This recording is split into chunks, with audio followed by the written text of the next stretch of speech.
The usually quiet community of Larchmont was buzzing with excitement yesterday after the unannounced arrival of a regal visitor. The king himself appeared bearing a cornucopia of hearty, tasty Burger King food. The overwhelming majesty and nobleness of the king's sudden arrival caught many in the community off guard. Some at the scene described the occasion as majestic, regal, and also uncanny, as it was hard to know how the king knew they were all hungry.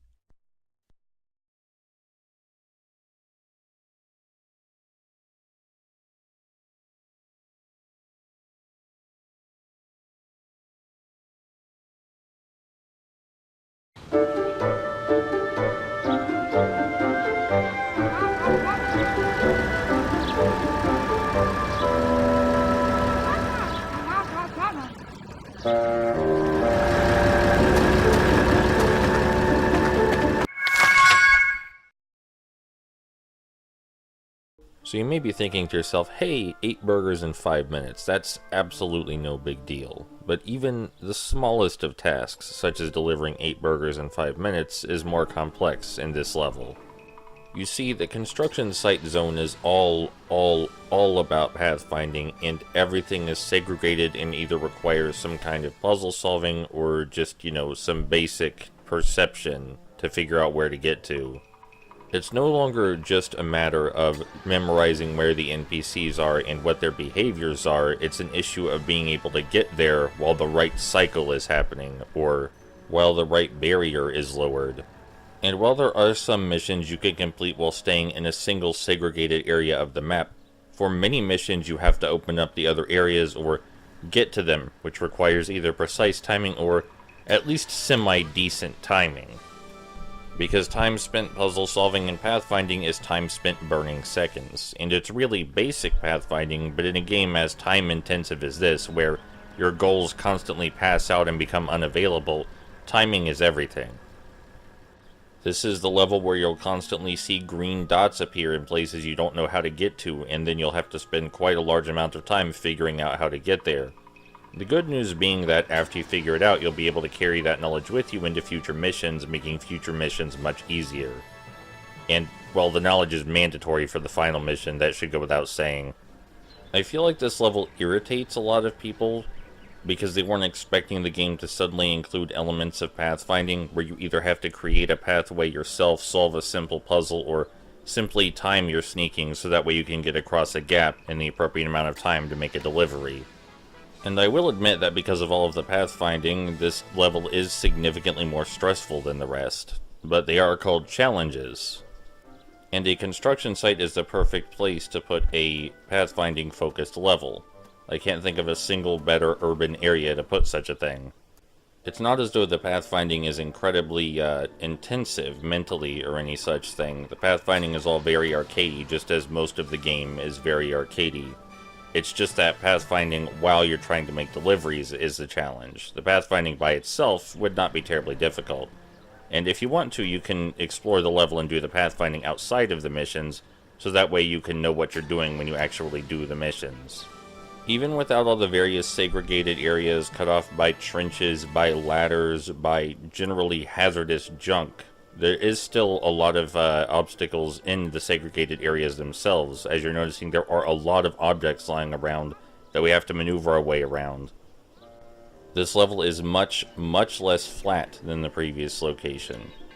I try to think of Sneak King as having two kinds of levels. I try to think of it as having some flat levels where the goal is mostly avoiding rubbing shoulders with all the people walking around so close together, and levels where the goal is to avoid all the obstacles while searching for people, mixed with some light pathfinding.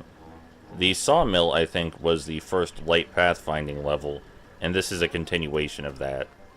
This does mean that if the pattern continues, then the final level will be a more flat level, where the main goal is simply to avoid bumping into all of the large amounts of people rubbing shoulders with each other.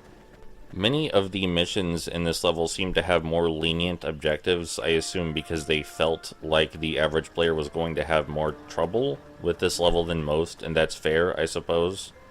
I can see why they might want to do that. They also might have thought, hey, maybe the player won't think to go outside of the missions and explore this area on their own time, so we should give them adequate time to explore it with missions with easier objectives. Mission complete. You may want to, take off those disgusting gloves before you eat your sandwich, though. Just a suggestion.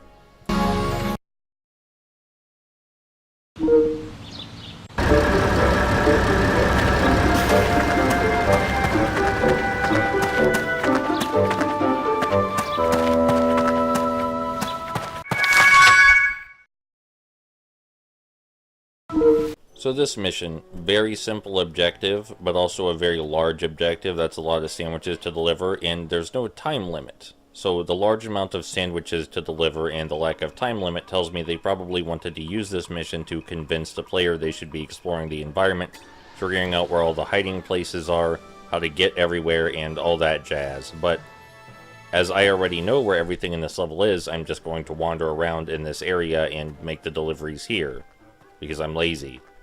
But if you weren't familiar with the level layout and you didn't think to explore the level layout outside of the challenges, this would have been a good time to do that, theoretically.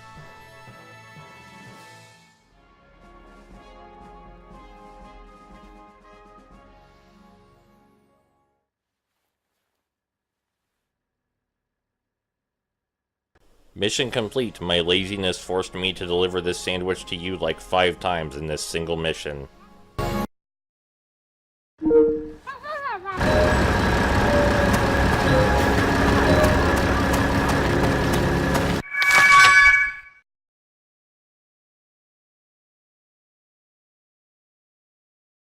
Alright, now this one is actually pretty fucking cool. Because we have to feed our sandwiches to citizens with 5 different hunger levels. We can't feed our sandwich to 2 citizens with the same hunger level. And guess how many hunger levels there are? 5. So we have to feed sandwiches to a citizen with each level of hunger. Which is easier said than done. The hardest is the citizen with the lowest hunger level, like when they just start to get hungry. Because the workers in this level seem to get hungrier faster than any of the NPCs in other levels, so the amount of time their marker is green is very small. Delivering to someone while they're at their least hungry while their marker is green is the hardest thing about this challenge by far. The other hunger levels, not such a big deal because you can just stalk them until they have the hunger level you want. But for the green one, you have to be right next to someone when they start to get hungry, which requires excellent knowledge of where the NPCs are and how to get to them. Now, of course, since this challenge has no time limit, you can just wait in one place where the NPCs are standing still until they get hungry. That is also a valid strategy. There are a few consistent places in this level where the NPCs will simply stand still, and you can just wait for them to get hungry, and then press A as soon as they get hungry. That is the easy way to solve this mission, so to speak.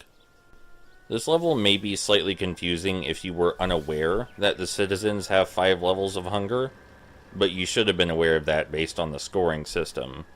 Like, I'm not saying you're an idiot if you didn't notice, but if you were paying attention to the scoring system and the burger icons at all, you would probably notice that the icon changes 5 times and there are 5 levels of score.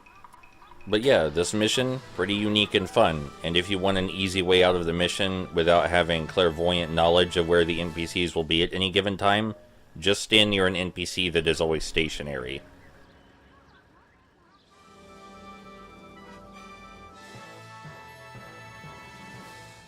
Remember, sometimes your own advice is the best advice. Also, eat at Burger King and stuff.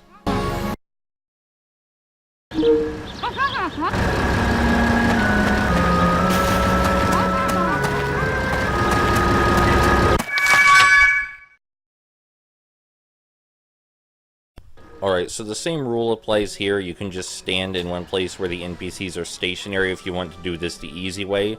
But I'm gonna pretend this is a fucking speed run for a moment and talk about optimal spawning positions. Right now we have a very optimal spawning position where there will be 3 NPCs that get hungry right next to us in a row, allowing us to deliver very, very quickly to all of them. This mission can be very hard if you don't often check your minimap, and very easy if you do often check your minimap. The minimap is essential to this level in so many ways, really. But yeah, if you act fast enough, it's actually not even hard to finish this mission in under 20 seconds.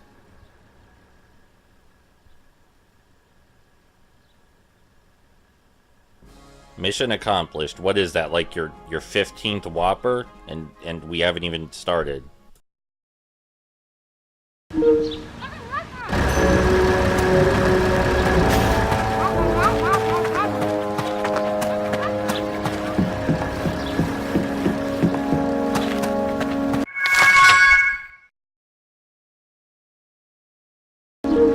Alright, cool. Easy peasy. There are some very obvious hiding places at the very start of the level.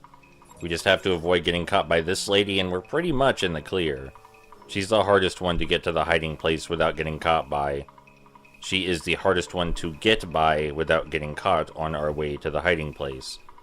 On one's way to the hiding place, it is the most difficult to avoid being caught by this particular lady. Now, at first you may be like, oh shit, where is the second hiding place? How do I get to the second hiding place without getting caught? Because the second hiding place seems to be that barrel between those two ladies. But I told you something very important at the beginning of the Let's Play, and that thing was, as long as you do not explicitly touch the blue vision cones, you are fine. So we can walk right behind these blue vision cones. It's not my fault if you didn't listen to me. Alright, that's on you. You didn't listen to me, you didn't listen to the game. It's very simple. Don't step in the blue vision cones and you'll be fine. You can walk behind people. You know, even if you're in plain daylight, they won't see you, because this game is not a traditional stealth game. If it helps, just pretend you're playing this game at a Chuck E. Cheese and you really don't want to lose your quarters, but you also simultaneously really want to finish this mission before time runs out so you don't lose your quarters.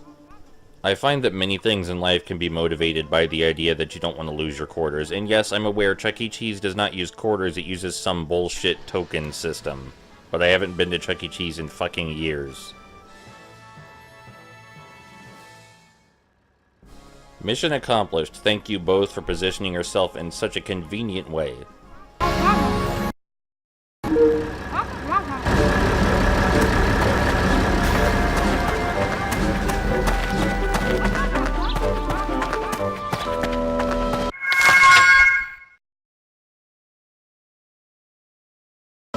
Alright, it's pretty obvious why this mission exists. The idea here is, because this level is so complicated, you want to see where absolutely every citizen is, so that way you can't claim you don't know what you're doing anymore. And because of that, in this mission, you'll see the entire layout of the level. I talked about the level being segregated and requiring a lot of pathfinding. Now you're going to see that pathfinding up close and personal, because now you don't have a choice. Let's try this sentence again. Now may be a good time to mention that I'm a big fan of pathfinding in video games, especially in normal environments like this one. Like, it may seem weird, but one of my favorite reasons to play Oni is because it feels like the environments were designed by, like, actual people who understand architecture. There's a word for those people, alright? I know it's a profession, I just don't remember the name for it. But yes, I like pathfinding in places that, if are not exactly real-world settings, feel like they're real-world settings in the context of the universe they take place in. So I really enjoy games like Oni and Project Eden. In particular, Project Eden, probably one of my favorite puzzle games for its pathfinding. Now listen, I'm not trying to tell you that the pathfinding in this level of Sneak King is as good as the pathfinding in Oni or Project Eden, especially when Project Eden is pretty much entirely about creative pathfinding. But now that you're seeing this entire level unfold because of the necessity of this mission, hopefully you're getting the idea that the pathfinding and puzzle solving is dynamic, simple, and organic, works very well with the setting, and adds an extra layer of challenge without being unfair, and still working within the constraints of the established game mechanics. No additional mechanics or flair necessary, the same basic movement mechanics you've been using the entire game, it's just it matters a lot more all of a sudden. I've said it before many times, I will say it again many times, this game is all about exploring its basic mechanics to their fullest potential, and that includes the ability to knock shit over, and the ability to walk around. The ability to walk around is taken too much for granted in video games, you know? But Sneak King is tired of that shit. It says if you want to get someplace that's hard to get to, you have to work to get there, alright? You're not gonna double jump your fucking way across these pits, because that's not the kind of video game this is. Start solving puzzles, bitch. Also, I am very impatiently and constantly knocking on this door and to attempt to get an NPC to see me, because they're supposed to come over and investigate the noise, but I am very impatient. So I keep knocking on the door over and over. But anyway, only 2 more citizens left, and you will have seen pretty much everything the level has to offer in a very short span of time. It's impressive how much pathfinding they managed to cram into such a small level.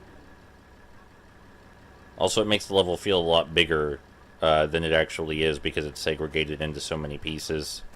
Separated by things like trenches and ladders and pipes and... Please look at me, sir. Please. Sir. Sir. Please, I need your attention. I need you to give me attention so that way I can complete this mission, sir. Please, open the door and stare at me. Please, I can see your vision cone through the door, sir. I would really like to be visible at this moment. Not in any other moment, but at this moment in particular, please, if you could open the door and look at me with your blue vision cone. Sir, please. Thank you. And the last guy is a guy I always seem to forget exists. He's in a corner behind some barricades. It's very easy to miss. We just looked right at him, and I ran right past him for some reason. But, yeah, it's that guy. I don't know why I decided to do a quick loop around these blue boxes first, but it's the guy in the corner, the guy we stared right at. I still apparently don't know where he is, but this footage was recorded quite a bit ago. So, you know... I don't know, you can just say I was dumber back then if you want. I don't know what the thought process of past me was, I just know it's the guy in the corner. But after we get seen by this last guy, that will be it for the challenges in this level, and I will see you for the rest of the construction zone. Mission accomplished. Sometimes everyone needs a little attention.